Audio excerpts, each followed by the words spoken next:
इस बार सावन शिवरात्रि का व्रत 23 जुलाई बुधवार को किया जाएगा। इस व्रत से जुड़ी एक रोचक कथा भी है, जिसे सुने बिना इसका पूरा फल नहीं मिलता। सुनाएंगे आपको सावन शिवरात्रि की व्रत कथा।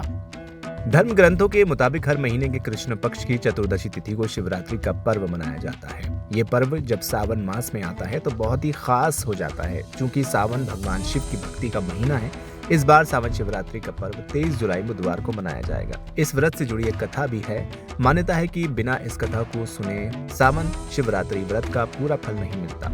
तो क्या है वो कथा, आइए आपको सुनाते हैं। किसी समय चित्रभानु नाम का एक शिकारी जानवरों का शिकार कर अपने परिवार का पालन पोषण करता था। शिकारी ने किसी काम के लिए साहूकार से कर्ज लिया था, जिसे वो समय पर चुका नहीं पाया था। कर्ज न चुकाने की वजह से एक दिन साहूकार ने उसे बंदी बना लिया। उस समय सावन शिवरात्रि थी। साहूकार की कैद रहने के कारण उसे दिन भर कुछ खाने पीने को नहीं मिला। शाम को साहूकार ने एक दिन में कर्ज चुकाने का समय देकर उसे छोड़ दिया। चित्रभानु रात को शिकार करने निकला। शिकार के लिए वो छिपकर एक बेल वृक्ष पर चढ़कर बैठ गया। उस पेड़ के नीचे शिवलिंग स्थापित था। वृक्ष पर चढ़ने से बेलपत्र शिवलिंग पर अर्पित हो गए, जिससे अनजाने में ही उससे महादेव की पूजा हो गई। थोड़ी देर बाद वहां से एक गर्भवती हिरणी निकली।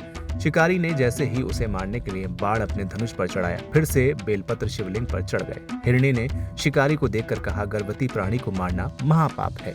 जब मेरा प्रसव हो जाएगा तब मैं स्वयं तुम्हारे पास आ जाऊंगी। हिरणी की बात सुनकर शिकारी ने उसे जाने दिया। कुछ देर बाद वहां दूसरी हिरणी आई।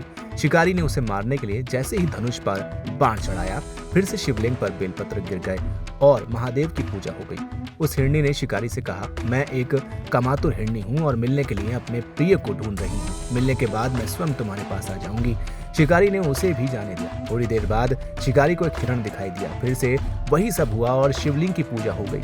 हिरण ने शिकारी को देखकर कहा, मैं अपने से मिलने जा रहा हूँ, इसके बाद मैं स्वयं तुम्हारे पास आ जाऊंगा। हिरण की बात सुन शिकारी ने उसे भी जाने दिया। अगली सुबह दोनों हिरणी और हिरण शिकारी के पास पहुंचे। उनके साथ एक नवजात शिशु भी था।